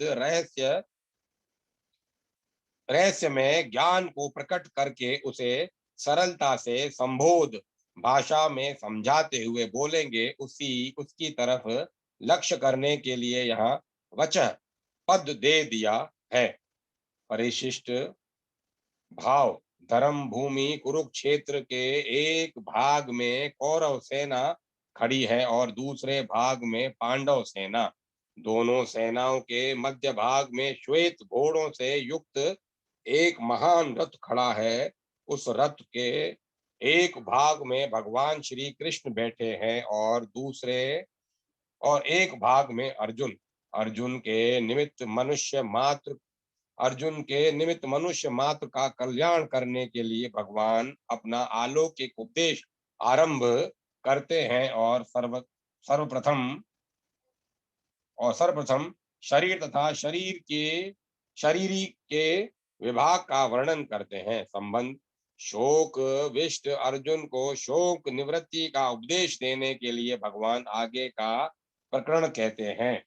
श्लोक श्री भगवान बोले, तुमने शोक न करने योग्य का शोक किया है और विद्वता पंडिताई की बातें कह रहे हो, परंतु जिनके प्राण चले गए हैं उनके लिए और जिनके प्राण नहीं गए हैं उनके लिए पंडित लोग शोक नहीं करते।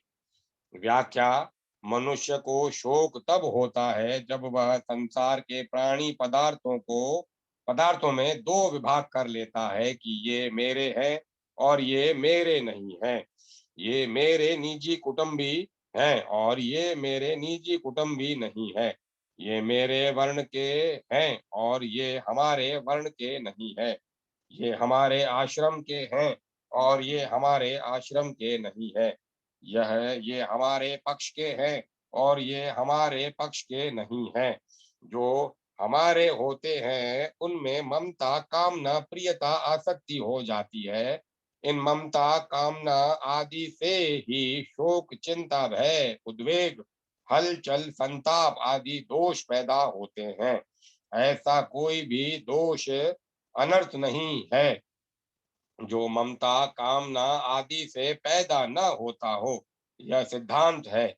गीता में सबसे पहले धृतराष्ट्र ने कहा कि मेरे और पांडु के पुत्रों ने युद्ध भूमि में क्या किया।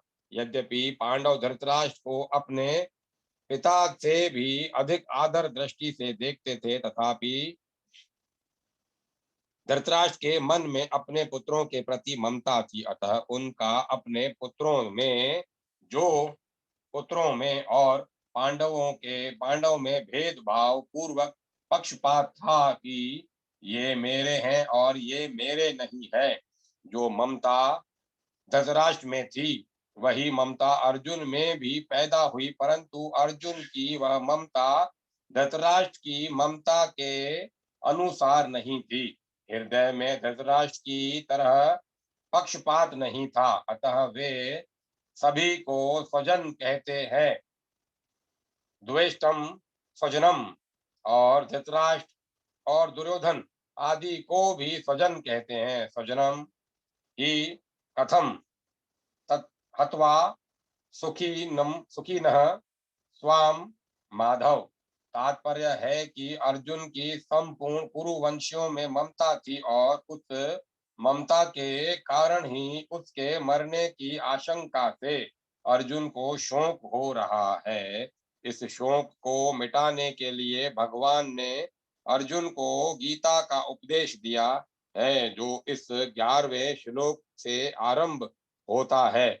इसके अंत में भगवान शोक की अनुचित इसके अंत में भगवान इसी शोक को अनुचित बताते हुए कहेंगे कि तू केवल मेरा ही आश्रय ले और शोक मत कर। माम शुचः, कारण कि संसार का आश्रय लेने से ही शोक होता है और अन्यान्य भाव से मेरा आश्रय लेने से तेरे शोक चिंता आदि सब मिट जाएंगे। अशोचन अशोचन नन वंशो च सतम। संसार मात्र में दो चीजें हैं, सत और असत, शरीरी और शरीर। इन दोनों में शरीरी तो अविनाशी है, शरीर विनाशी है। ये दोनों ही अशोच है। अविनाशी का कभी विनाश नहीं होता, इसीलिए उसके लिए शोक करना बनता ही नहीं। और विनाशी का विनाश होता ही है, वह एक क्षण भी स्थायी रूप से नहीं रहता, इसीलिए उसके लिए भी शोक करना नहीं बनता। तात्पर्य हुआ कि शोक करना ही तात्पर्य हुआ कि शोक करना न तो शरीरी को लेकर बन सकता है और न शरीरों को लेकर ही बन सकता है। शोक के होने से तो केवल अविवेक, मूर्खता ही कारण है। मनुष्य के सामने जन्मा जन्मना, मरना, लाभ हानि आदि के रूप में जो कुछ परिस्थिति आती है, वह प्रारब्ध अर्थात अपने किए हुए कर्मों का ही फल है। उस अनुकूल प्रतिकूल परिस्थिति को लेकर शोक करना, सुखी दुखी होना केवल मूर्खता ही है। कारण कि परिस्थिति चाहे अनुकूल आए चाहे प्रतिकूल आए, उसका आरंभ और अंत होता है। अर्थात वह परिस्थिति पहले भी नहीं थी और अंत में भी नहीं रहेगी। जो परिस्थिति आदि में और अंत में नहीं होती, वह बीच में एक क्षण भी स्थायी नहीं होती। अगर स्थायी होती तो मिटती कैसे, और मिटती तो स्थायी कैसे। ऐसी प्रतिक्षण मिटने वाली अनुकूल प्रतिकूल परिस्थिति को लेकर हर्ष शोक करना, सुखी दुखी होना केवल मूर्खता है। प्रज्ञा वदान चष्ट। भाष्य से, एक तरफ तो तू पंडिताई की बात भगा रहा है और दूसरी तरफ शोक भी कर रहा है। अतः तू केवल बातें ही बनाता है, वास्तव में तू पंडित नहीं है। क्योंकि जो पंडित होते हैं वे किसी के लिए भी कभी शोक नहीं करते। कुल का नाश होने से कुल धर्म नष्ट हो जाएगा, धर्म के नष्ट होने से स्त्रियां दूषित हो जाएंगी, जिससे वर्ण संकर पैदा होगा। वह वर्ण संकर कुल घातियों को और उनके कुल को नरकों में ले जाने वाला होगा। पिंड और पानी न मिलने से उनके पितरों का भी पतन हो जाएगा। ऐसी तेरी पंडिताई की बातों से भी यही सिद्ध होता है कि शरीर नाशवान है और शरीर ही अविनाशी है। अगर शरीर ही स्वयं अविनाशी न होता तो कुल घाती और कुल के नरकों में जाने का भय नहीं होता, पितरों का पतन होने की चिंता नहीं होती। अगर तू कुल की और पितरों की चिंता अगर तुझे कुल की और पितरों की चिंता होती तो उनका पतन होने का भय होता है। और तो इससे सिद्ध होता है कि शरीर नाशवान है और उसमें रहने वाला शरीर ही नित्य है। अतः शरीर के नाश को लेकर तेरा शोक करना अनुचित है। गता सुन गतान गतांसु च।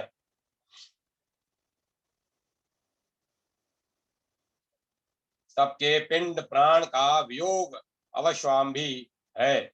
उनमें से किसी के पिंड प्राण का वियोग हो गया है और किसी का होने वाला है, अतः उनके लिए शोक नहीं करना चाहिए। तुमने जो शोक किया है यह तुम्हारी गलती है। जो मर गए हैं उनके लिए शोक करना तो महान गलती है, कारण कि मरे हुए प्राणियों के लिए शोक करने से उन प्राणियों को दुख भोगना पड़ता है। जैसे मृत आत्मा के लिए जो पिंड और जल दिया जाता है वह उसको परलोक में मिल जाता है, ऐसे ही मृत आत्मा के लिए जो कफ या आंसू बहाते हैं वे मृत आत्मा को परवश होकर खाने पीने पड़ते हैं। मृत आत्मा को अपने बंधु बांधवों के द्वारा रक्त कफ युक्त आंसुओं से विवश होकर खाना पीना पड़ता है, इसीलिए रोना नहीं चाहिए। प्रत्युत अपनी शक्ति के अनुसार मृत आत्मा की औधर्वदेहिक क्रिया करनी चाहिए।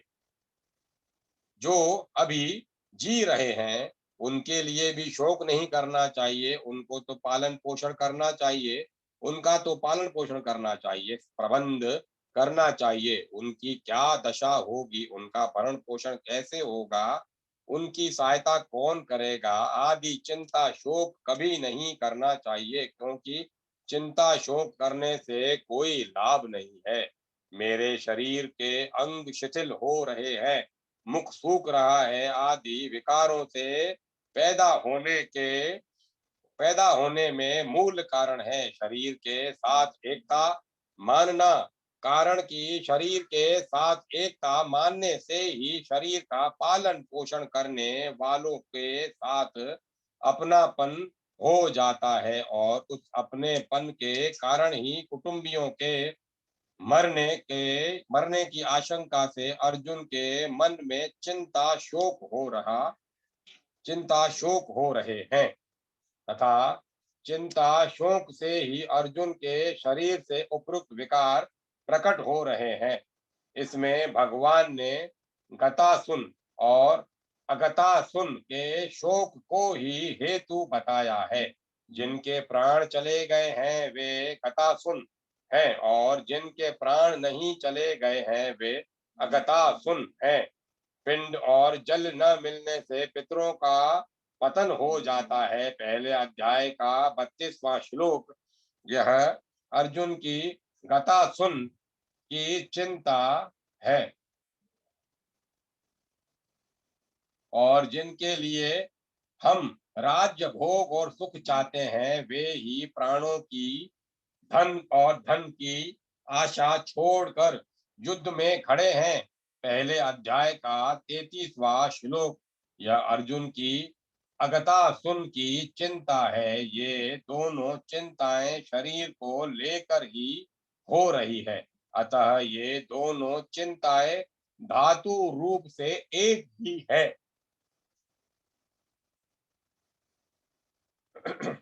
कारण कि गतासुन और अगतासुन दोनों ही नाशवान हैं। गतासुन और अगतासुन इन दोनों के लिए कर्तव्य कर्म करना चिंता की बात नहीं है। गतासुन के लिए पिंड पानी देना, श्राद्ध तर्पण करना यह कर्तव्य है, और अगतासुन के लिए व्यवस्था कर देना, निर्वाह का प्रबंध कर देना यह कर्तव्य है। कर्तव्य चिंता का विषय नहीं होता, प्रत्युत विचार का विषय होता है। विचार से कर्तव्य का बोध होता है, और चिंता से विचार नष्ट होता है। नानुश्चो नानुश्चो नानुश्चोचिंत पंडिताम पंडिता सत असत विवेकवती बुद्धि का नाम पंडा है। वह पंडा जिनकी विकसित हो गई है। सत असत विवेकवती बुद्धि का नाम पंडा है। वह पंडा जिनकी विकसित हो गई है, अर्थात जिनको सत असत का स्पष्टता विवेक हो गया है, वे पंडित हैं। ऐसे पंडित में सत असत को लेकर शोक नहीं होता, क्योंकि सत्य को सत्य मानने से भी शोक नहीं होता, और असत को असत मानने से भी शोक नहीं होता। स्वयं सत्य स्वरूप है, और बदलने वाला शरीर असत्य स्वरूप है। असत्य का असत्य को सत्य मान लेने से ही शोक होता है, अर्थात ये शरीर आदि ऐसे ही बने रहे, मरे नहीं। इस बात को लेकर ही शोक होता है, सत्य को लेकर कभी चिंता शोक होता ही नहीं। परिशिष्ट भाव एक विभाग शरीर का है, और एक विभाग शरीरी शरीर वाले का है। दोनों एक दूसरे से सर्वथा संबंध रहित है। दोनों का स्वभाव ही अलग अलग है। एक जड़ है, एक चेतन। एक नाशवान है, एक अविनाशी, एक विकारी है, एक निर्विकार, एक में प्रतिक्षण परिवर्तन होता है और एक अनंत काल तक ज्यों का त्यों ही रहता है। भूत ग्राम स एव्याम सर्गयपि नोपजायन्ते प्रलये न व्यथन्ति च। शरीर और शरीरी दोनों की अशोच है। शरीर का निरंतर विनाश होता है, अतः उसके लिए शोक करना नहीं बनता, और शरीरी का विनाश कभी होता ही नहीं, अतः उसके लिए भी शोक करना नहीं बनता। शोक केवल मूर्खता से होता है। शरीर की निरंतर सहज निवृत्ति है और शरीरी निरंतर सबको प्राप्त है। शरीर और शरीरी के इस विभाग को जानने वाले विभाग ही अलग हैं और न बतलाने वाले शरीरी अर्थात स्वरूप ही सत्ता का विभाग ही अलग है। गीता का उपदेश शरीर और शरीरी के भेद से आरंभ होता है। दूसरे दार्शनिक ग्रंथ तो आत्मा और अनात्मा का इदंता से वर्णन करते हैं, पर गीता इदंता से आत्मा अनात्मा का वर्णन न करके सबके अनुभव के अनुसार देह देही शरीर शरीरी का वर्णन करती है। यह गीता की विलक्षणता है। साधक अपना कल्याण चाहता है तो इसके लिए सबसे पहले यह जानना आवश्यक है कि मैं कौन हूँ। अर्जुन ने भी अपने कल्याण का उपाय पूछा। उच्चेशः स्ना स्नायि स्नायि निश्चिंतम ब्रहि तन्मे। देह और देही का भेद स्वीकार करने से ही कल्याण हो सकता है। जब तक मैं देह हूं यह भाव रहता है, तब तक कितना ही उपदेश सुनाते रहें और साधन भी करते रहें, कल्याण नहीं होगा। जो वस्तु अपनी न हो उसको अपना मान लेना और जो वस्तु वास्तव में अपनी हो उसको अपना न मानना बहुत बड़ी भूल है। अपनी वस्तु वही हो सकती है जो सदा हमारे साथ रहे और हम सदा उसके साथ रहें। शरीर एक क्षण भी हमारे साथ नहीं रहता और परमात्मा निरंतर हमारे साथ रहते हैं। कारण कि शरीर की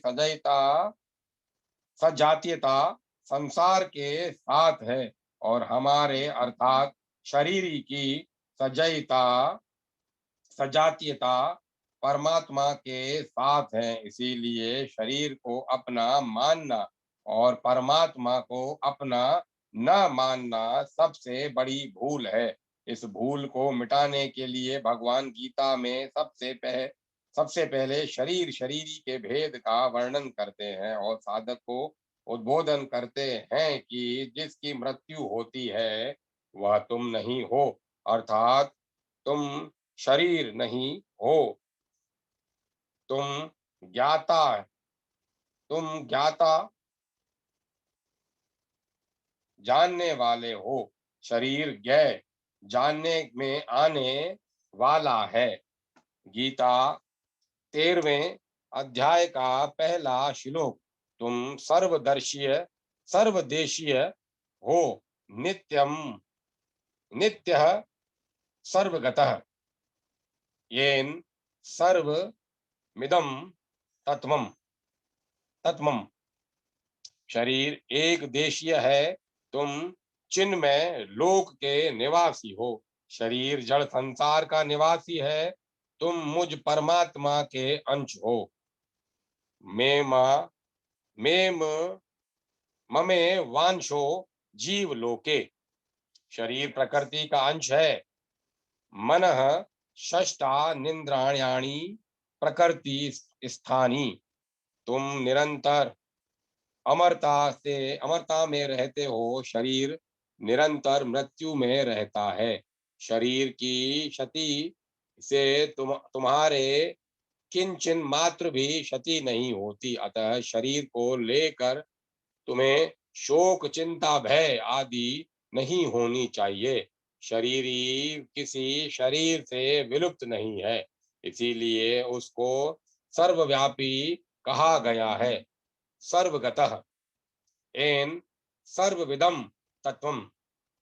तात्पर्य हुआ कि साधक का स्वरूप सत्ता मात्र है, अतः वास्तव में वह शरीरी शरीर वाला नहीं, शरीरी शरीर वाला नहीं है, प्रत्युक्त अशरीरी है।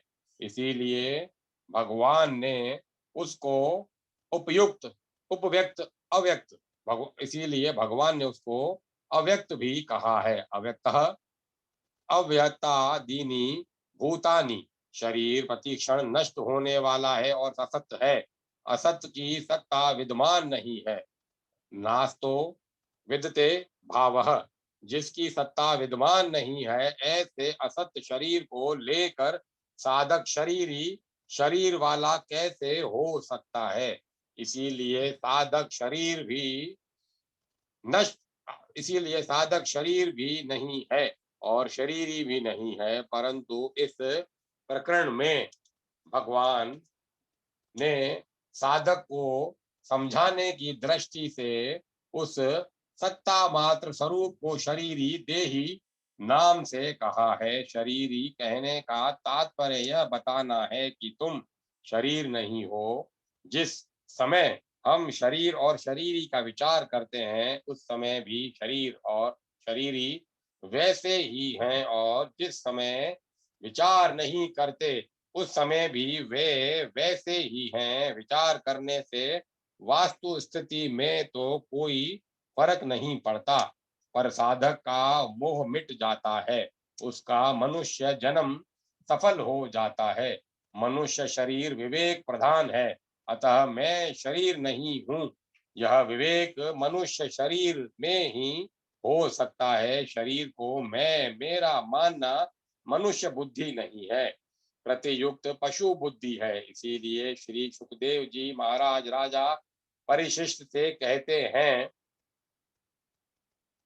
ततम तत्वम तु राजन मरिष्यति पशु बुद्धि मिमामह मिमाम मिमामह। जाहि न जातः प्राज्ञ भूतोधम देह तत्वम न षड। हे राजन, अब तुम यह पशु बुद्धि छोड़ दो कि मैं मर जाऊंगा। जैसे शरीर पहले नहीं था, पीछे पैदा हुआ और फिर मर जाएगा, ऐसे तुम पहले नहीं थे, पीछे पैदा हुए और फिर मर जाओगे, यह बात नहीं है। संबंध। सत्य तत्व को लेकर शोक करना अनुचित क्यों है, इस शंका के समाधान के लिए आगे के दो श्लोक कहते हैं। श्लोक। किसी काल में मैं नहीं था और तू नहीं था, तथा ये राजा लोग नहीं थे, यह बात भी नहीं थी, और इसके बाद भविष्य में मैं, तू और राजा लोग, हम सभी नहीं रहेंगे, यह बात भी नहीं है।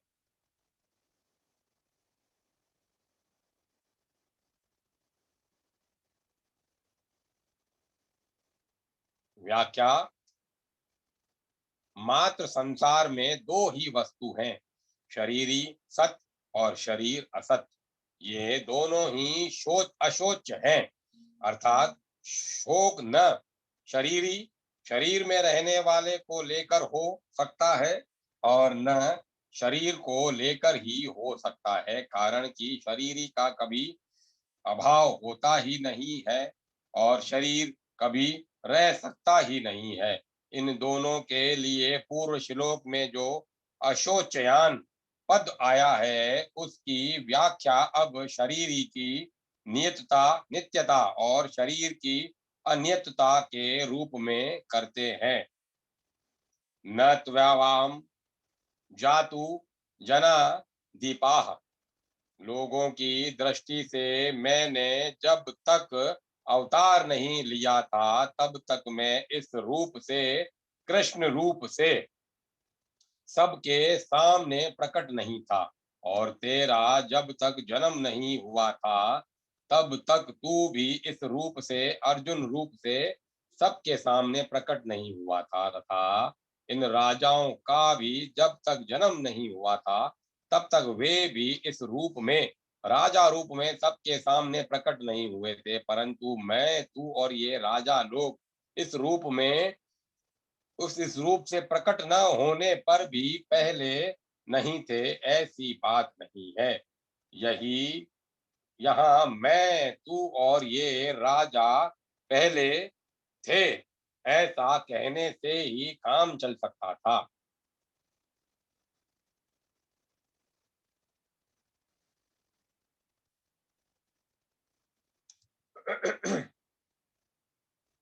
पर ऐसा न कहकर, मैं, तू और ये राजा लोग पहले नहीं थे, ऐसी बात नहीं, ऐसा कहा गया। इसका कारण यह है कि पहले नहीं थे, ऐसी बात नहीं, ऐसा कहने से पहले हम सब जरूर थे, यह बात दृढ़ हो जाती है। तात्पर्य यह हुआ कि नित्य तत्व सदा ही नित्य है, इसका कभी अभाव था ही नहीं। जातु कहने का तात्पर्य है कि भूत, भविष्य और वर्तमान काल में तथा किसी भी देश, परिस्थिति, अवस्था, घटना, वस्तु आदि में नित्य तत्व का किंचन मात्र भी अभाव नहीं हो सकता। यहाँ अहम पद देकर भगवान ने एक विलक्षण बात कही है। आगे चौथे अध्याय के 5वें श्लोक में भगवान ने अर्जुन से कहा कि मेरे और तेरे बहुत से जन्म हुए हैं, पर उनको भी मैं जानता हूँ, तू नहीं जानता। इस प्रकार भगवान ने अपना ईश्वरपना प्रकट करके जीवों से अपने को अलग बताया है। परंतु यहाँ भगवान जीवों के साथ अपनी एकता बता रहे हैं। इसका तात्पर्य है कि वहाँ चौथे अध्याय के 5वें श्लोक में भगवान का आश्रय अपनी महत्ता, विशेषता प्रकट करने में है, और यहाँ भगवान का आश्रय तात्विक दृष्टि से नित्य तत्व को जानने में है। न चेव यमत यमतः परम, भविष्य में शरीरों की ये अवस्था नहीं रहेगी, और एक दिन ये शरीर भी नहीं रहेंगे। परंतु ऐसी अवस्था में भी हम सब नहीं रहेंगे, यह बात नहीं है। अर्थात हम सब जरूर रहेंगे, कारण कि नित्य तत्व का कभी अभाव था नहीं और होगा भी नहीं। मैं, तू और राजा लोग, हम सभी पहले नहीं थे, यह बात भी नहीं है, और आगे नहीं रहेंगे, यह बात भी नहीं है। इसीलिए इसी इस प्रकार भूत और भविष्य की बात तो भगवान ने कह दी, पर वर्तमान की बात भगवान ने नहीं कही। इसका कारण यह है कि शरीरों की दृष्टि से तो हम सब वर्तमान में प्रत्यक्ष ही हैं, इसमें कोई संदेह नहीं है। इसीलिए हम सब कभी नहीं है, यह बात नहीं है, ऐसा कहने की जरूरत नहीं है। अगर तात्विक दृष्टि से देखा जाए तो हम सभी वर्तमान में हैं, और ये शरीर प्रति क्षण बदल रहा है। इस तरह शरीरों से अलगाव का अनुभव हमें वर्तमान में ही कर लेना चाहिए। तात्पर्य है कि जैसे भूत और भविष्य में अपनी सत्ता का अभाव नहीं है, ऐसे ही वर्तमान में भी अपनी सत्ता का अभाव नहीं है, इसका अनुभव करना चाहिए। जैसे प्रत्येक प्राणी को नींद आने से पहले भी यह अनुभव रहता है कि अभी हम हैं, और नींद खुलने पर भी यह अनुभव रहता है कि अभी हम हैं, तो नींद की अवस्था में भी हम वैसे के वैसे ही थे, केवल ब्राह जानने की सामग्री का अभाव था। हमारा अभाव नहीं था, ऐसे ही मैं, तू और राजा लोग, हम सब के शरीर पहले भी नहीं थे और बाद में भी नहीं रहेंगे और अभी भी शरीर प्रति क्षण नाश की ओर आगे जा रहे हैं, परंतु हमारी सत्ता पहले भी थी, पीछे भी रहेगी और अभी भी वैसी की वैसी है। हमारी सत्ता कालातीत तत्व है, क्योंकि हम इस काल के भी ज्ञाता हैं, अर्थात भूत, भविष्य और वर्तमान, ये तीनों काल हमारे जानने में आते हैं। उस कालातीत तत्वों को समझने के लिए ही भगवान ने यह श्लोक कहा है। विशेष बात, मैं, तू और राजा लोग पहले नहीं थे, यह बात नहीं, और आगे नहीं रहेंगे, यह बात भी नहीं। ऐसा कहने का तात्पर्य है कि जब ये शरीर नहीं थे, तब भी हम सब थे, और जब ये शरीर नहीं रहेंगे, तब भी हम रहेंगे, अर्थात ये सब शरीर तो है नाशवान और हम सब हैं अविनाशी। ये शरीर पहले नहीं थे और आगे नहीं रहेंगे, इसमें शरीर की अनित्यता सिद्ध हुई, और हम सब पहले थे और आगे रहेंगे, इससे सबके स्वरूप की नित्यता सिद्ध हुई। इन दो बातों में यह एक सिद्धांत सिद्ध होता है कि जो आदि और अंत में रहता है वह मध्य में भी रहता है, अतः जो आदि और अंत में नहीं रहता वह मध्य में भी नहीं रहता। जो आदि और अंत में नहीं रहता वह मध्य में कैसे नहीं रहता, क्योंकि वह तो हमें दिखता है। इसका उत्तर यह है कि जिस दृष्टि से, अर्थात जिन मन बुद्धि और इंद्रियों से दृश्य का अनुभव हो रहा है, उन मन बुद्धि इंद्रियों सहित यह दृश्य प्रतिक्षण बदल रहा है।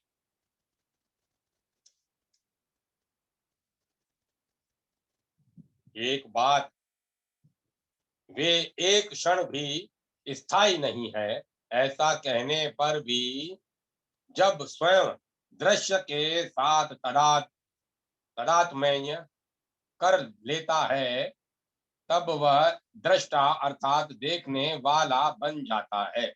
जब देखने के साधन मन बुद्धि इंद्रियां और दृश्य मन बुद्धि इंद्रियों के विषय, ये सभी एक क्षण भी स्थायी नहीं है, तो देखने वाला स्थायी कैसे सिद्ध होगा। तात्पर्य है कि देखने वाले की संज्ञा तो दृश्य और दर्शन के संबंध से ही है। दृश्य और दर्शन के संबंध न हो तो देखने वाले की कोई संज्ञा नहीं होती। प्रतियुक्त उसका आधार रूप जो नित्य तत्व है वही रह जाता है। उस नित्य तत्व को हम सब की उत्पत्ति स्थिति प्रलय का आधार और संपूर्ण प्रतीतियों का प्रकाशक कह सकते हैं, परंतु ये आधार और प्रकाशक नाम भी आधेय और प्रकाशक के संबंध से ही है। आधेय और प्रकाशक के न रहने पर भी उसकी सत्ता ज्यों की त्यों ही है। उस सत्य तत्व की तरफ जिनकी दृष्टि है, उसको शोक कैसे हो सकता है, अर्थात नहीं हो सकता। इसी दृष्टि से मैं, तू और राजा लोग स्वरूप से अशोच हैं। परिशिष्ट भाव इस श्लोक में परमात्मा और जीवात्मा के साधन साधर्मर्य का वर्णन है, साधर्म का वर्णन है। भगवान कहते हैं, मैं कृष्ण रूप से, तू अर्जुन रूप से तथा सब लोग राजा रूप से पहले भी नहीं थे और आगे भी नहीं रहेंगे, पर सत्ता रूप से हम सब पहले भी थे और आगे भी रहेंगे। तात्पर्य है कि मैं, तू तथा राजा लोग ये तीनों शरीर को लेकर तो अलग अलग हैं, पर सत्ता को लेकर एक ही है। शरीर तो पहले भी नहीं थे और बाद में भी नहीं रहेंगे, पर स्वरूप स्वयं की सत्ता पहले भी थी, बाद में भी रहेगी और वर्तमान में है ही। जब ये शरीर नहीं थे तब भी सत्ता थी, और जब ये शरीर नहीं रहेंगे तब भी सत्ता रहेगी। एक सत्ता के सिवाय कुछ नहीं है। मैं, तू तथा ये राजा लोग, ऐसा कहने का तात्पर्य है कि परमात्मा की सत्ता जीव की सत्ता जीव की सत्ता एक ही है, अर्थात है और हूँ दोनों में एक ही चिन्मय सत्ता है। मैं अहम के संबंध मैं अहम के संबंध से ही हूँ के हूँ है। अगर मैं अहम का संबंध न रहे तो हूँ नहीं रहेगा, प्रतियुक्त है ही रहेगा। वह है अर्थात चिन्मय सत्ता मात्र ही हमारा स्वरूप है, शरीर हमारा स्वरूप नहीं है। इसीलिए शरीर को लेकर शोक नहीं करना चाहिए। भूतकाल और भविष्य काल की घटना जितनी दूर दिखती है, उतनी ही दूर वर्तमान भी है। जैसे भूत और भविष्य से हमारा संबंध नहीं है, वैसे वर्तमान से भी हमारा संबंध नहीं है। जब संबंध ही नहीं है तो फिर भूत, भविष्य और वर्तमान में क्या फर्क हुआ? ये तीनों काल के अंतर्गत है, जबकि हमारा स्वरूप काल से अतीत है। काल का जो खंड होता है वह पर स्वरूप सत्ता अखंड है। शरीर को अपना स्वरूप मानने से ही भूत, भविष्य और वर्तमान में फर्क दिखता है। वास्तव में भूत, भविष्य और वर्तमान विद्यमान है ही नहीं।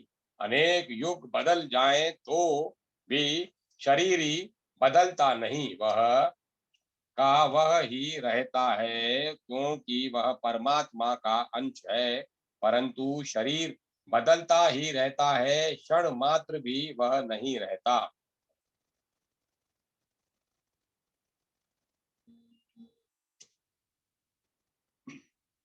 श्लोक। देहधारियों के लिए देहधारी के इस मनुष्य शरीर में जैसे बालकपन, जवानी और वृद्धावस्था होती है, वैसे ही दूसरे शरीर की प्राप्ति होती है। इस विषय में धीर मनुष्य मोहित नहीं होता। व्याख्या। देहिनोम देहिनो सिन्मन सिन्मन्यथा देहे कौमारम यौवनम जरा। शरीरधारी के शरीर में पहले बाल्यावस्था आती है, फिर युवा अवस्था आती है और फिर वृद्धावस्था आती है। तात्पर्य है कि शरीर में कभी एक अवस्था नहीं रहती, उसमें निरंतर परिवर्तन होता रहता है। यहाँ शरीरधारी के इस शरीर में ऐसा कहने से सिद्ध होता है कि शरीर ही अलग है और शरीर अलग है। शरीर ही दृष्टा है और शरीर दृश्य है। अतः शरीर में बालकपन आदि अवस्थाओं का जो परिवर्तन है वह परिवर्तन शरीर में नहीं है, तथा देहांतर प्राप्ति है। जैसे शरीर की कुमार, युवा आदि अवस्थाएं होती हैं, वैसे ही देहांत की अर्थात दूसरे शरीर की प्राप्ति होती है। ऐसे जैसे स्थूल शरीर बालक से जवान एवं जवान से बूढ़ा हो जाता है, तो इन अवस्थाओं में परिवर्तन को लेकर कोई शोक नहीं होता। ऐसे ही एक ऐसे ही शरीरी एक शरीर से दूसरे शरीर में जाता है, तो इस विषय में भी शोक नहीं होना चाहिए। जैसे स्थूल शरीर में रहते रहते कुमार, युवा आदि अवस्थाएं होती हैं, ऐसे ही सूक्ष्म और कारण शरीर के रहते रहते देहांतर की प्राप्ति होती है, अर्थात जैसे बालकपन, जवानी आदि स्थूल शरीर की अवस्थाएं हैं, ऐसे देहांतर की प्राप्ति, मृत्यु के बाद दूसरे शरीर धारण करना सूक्ष्म और कारण शरीर की अवस्था है। स्थूल शरीर के रहते रहते कुमार आदि अवस्थाओं का परिवर्तन होता है। यह तो स्थूल दृष्टि है। सूक्ष्म दृष्टि से देखा जाए तो अवस्थाओं की तरह स्थूल शरीर में भी परिवर्तन होता रहता है। बाल्य अवस्था में जो शरीर था वह युवा अवस्था में नहीं है। वास्तव में ऐसा कोई भी क्षण नहीं है जिस क्षण में स्थूल शरीर का परिवर्तन न होता हो। ऐसे ही सूक्ष्म और कारण शरीर में भी प्रतिक्षण परिवर्तन होता रहता है। जो कारण शरीर से भी प्रतिक्षण परिवर्तन होता रहता है, जो देहांतर देहांत रूप से स्पष्ट देखने में आता है।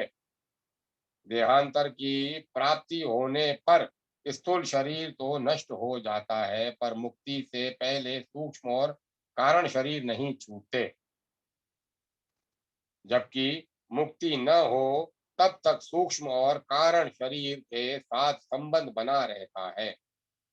अब विचार यह करना है कि स्थूल शरीर का तो हमें ज्ञान होता है, पर सूक्ष्म और कारण शरीर का हमें ज्ञान नहीं होता।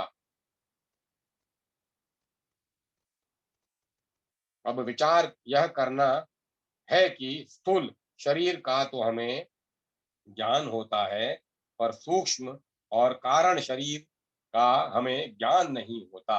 अतः जब सूक्ष्म और कारण शरीर का ज्ञान भी नहीं होता तो उनके परिवर्तन का ज्ञान हमें कैसे हो सकता है?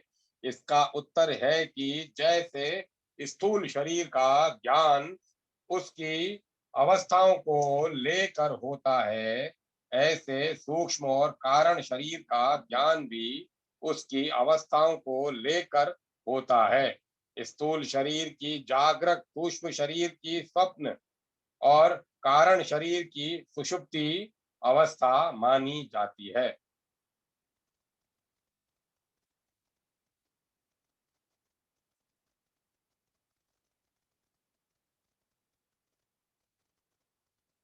मनुष्य अपनी बाल्यावस्था में अपने को स्वप्न में बालक देखता है, युवा अवस्था में स्वप्न में युवा देखता है और वृद्धावस्था में स्वप्न में वृद्ध देखता है।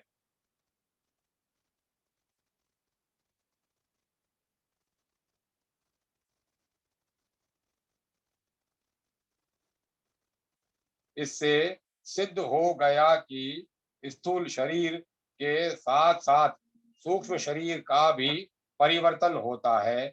ऐसे ही सुषुप्ति अवस्था बाल्यावस्था में ज्यादा होती है, युवा अवस्था में कम होती है और वृद्धावस्था में वह बहुत कम हो जाती है। अतः इससे कारण इससे कारण शरीर का परिवर्तन भी सिद्ध हो गया। दूसरी बात, बाल्यावस्था और युवा अवस्था में नींद लेने पर शरीर और इंद्रियों में जैसी ताजगी आती है, वैसी ताजगी वृद्धावस्था में नींद लेने पर नहीं आती। अर्थात वृद्धावस्था में बाल्य और युवा अवस्था में जैसा विश्राम नहीं मिलता, उस रीति से भी कारण शरीर का परिवर्तन सिद्ध होता है। जिसको दूसरे देवता जिसको दूसरा देवता, पशु, पक्षी आदि का शरीर मिलता है, उसको भी शरीर में देहा देहा देहाध्यास देहाध्यास के कारण मैं यही हूँ ऐसा अनुभव होता है, तो यह सूक्ष्म शरीर का परिवर्तन हो गया। ऐसे ही कारण शरीर में स्वभाव परिवर्तन रहता है, जिसको स्थूल दृष्टि से आदत कहते हैं। यह वह आदत देवता की और होती है। वह आदत देवता की और होती है तथा पशु पक्षी आदि की और होती है। तो यह कारण शरीर का परिवर्तन हो गया। अगर शरीरी देही का परिवर्तन होता है तो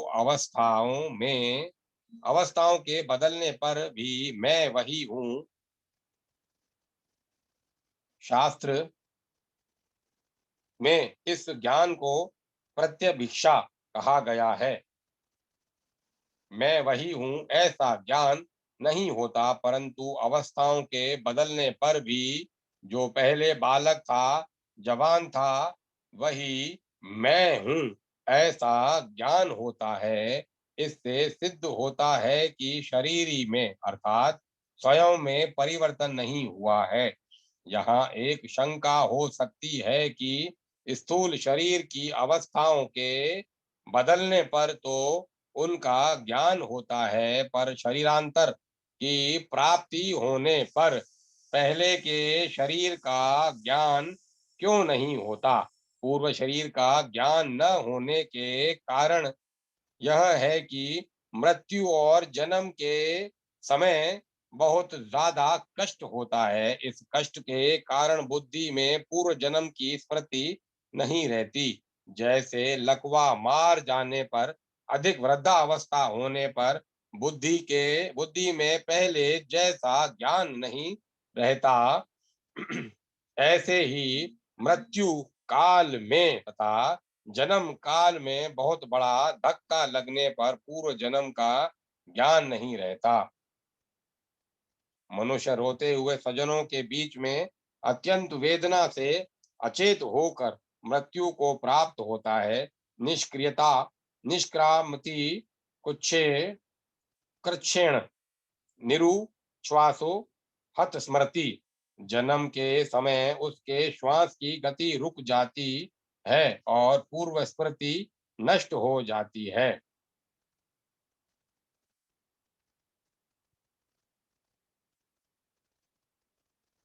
परंतु जिसकी मृत्यु में ऐसा कष्ट नहीं होता, अर्थात शरीर की अवस्थान्तर की प्राप्ति की तरह अनायास ही देहांत देहांतर की प्राप्ति हो जाती है और उसकी बुद्धि में पूर्व जन्म की स्मृति रह सकती है।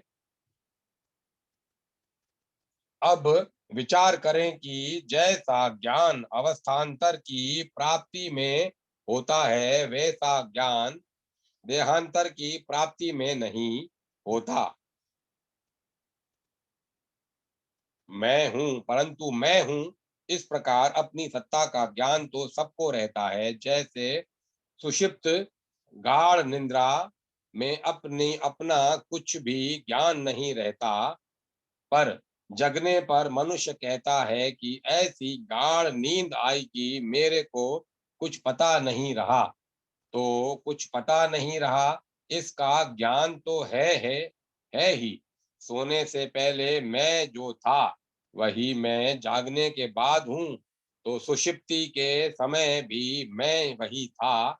इस प्रकार अपनी सत्ता का ज्ञान अखंड रूप से निरंतर रहता है। पहली अपनी सत्ता के अभाव का ज्ञान कभी किसी को नहीं होता।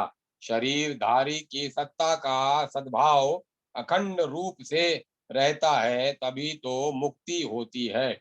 और मुक्त अवस्था में वह रहता है जहाँ जीवन मुक्त अवस्था में उसको शरीरांतरों का ज्ञान भले ही न हो, पर मैं तीनों शरीरों से अलग हूँ ऐसा अनुभव तो होता ही है।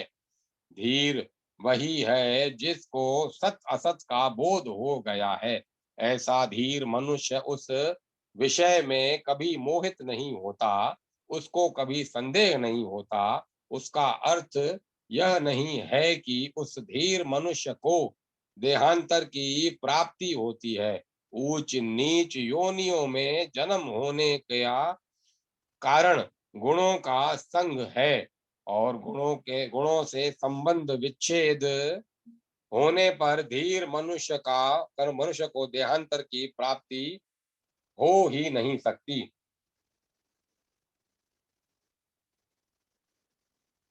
यहाँ तत्र पद का अर्थ देहांतर प्राप्ति के विषय में नहीं है, प्रत्युक्त देह देही के विषय में है। तात्पर्य है कि देह क्या है, देही क्या है, परिवर्तनशील क्या है, अपरिवर्तनशील क्या है, अनित्य क्या है, नित्य क्या है, असत्य क्या है, सत्य क्या है, विकारी क्या है, अविकारी क्या है, इस विषय में वह मोहित नहीं होता। देह और देही सर्वथा अलग हैं। इस विषय में उसको कभी मोह नहीं होता। उसको अपनी असंगता का अखंड ज्ञान रहता है। परिशिष्ट भाव, शरीर कभी एक रूप रहता ही नहीं और सत्ता कभी अनेक रूप होती ही नहीं है। फिर शरीर जन्म से पहले भी नहीं था, मरने के बाद भी नहीं रहेगा और वर्तमान में भी वह प्रतिक्षण मर रहा है।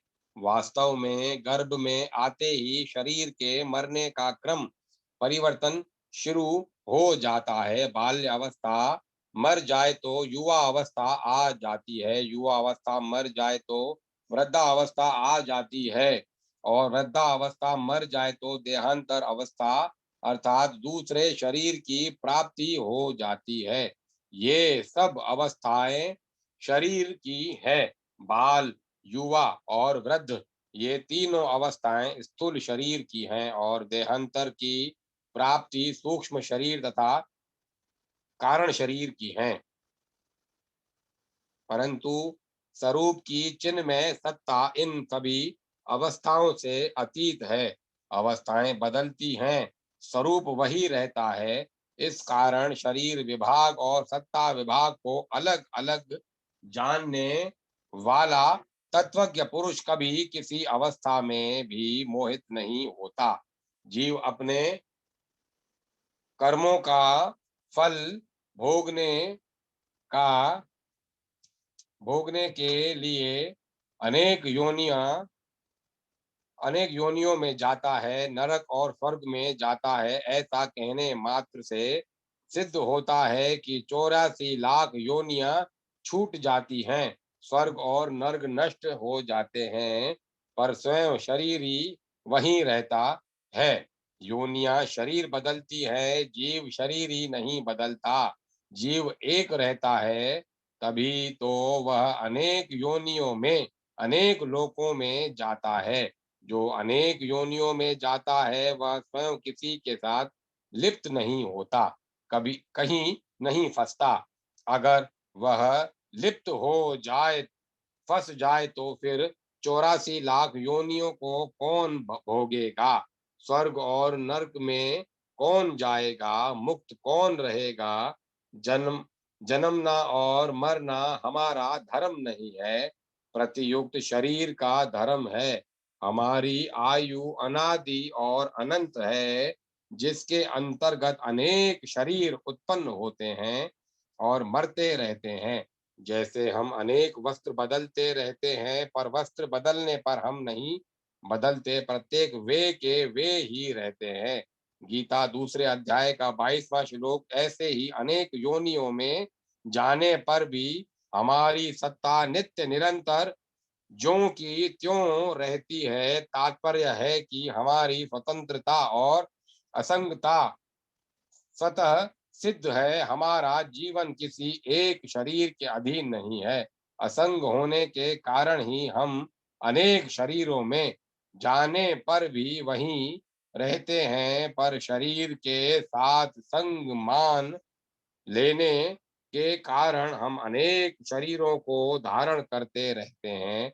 माना हुआ संग तो टिकता नहीं, पर हम नया नया संग पकड़ते रहते हैं। अगर नया संग न पकड़े तो मुक्ति, असंगता, स्वाधीनता स्वतः सिद्ध होती है।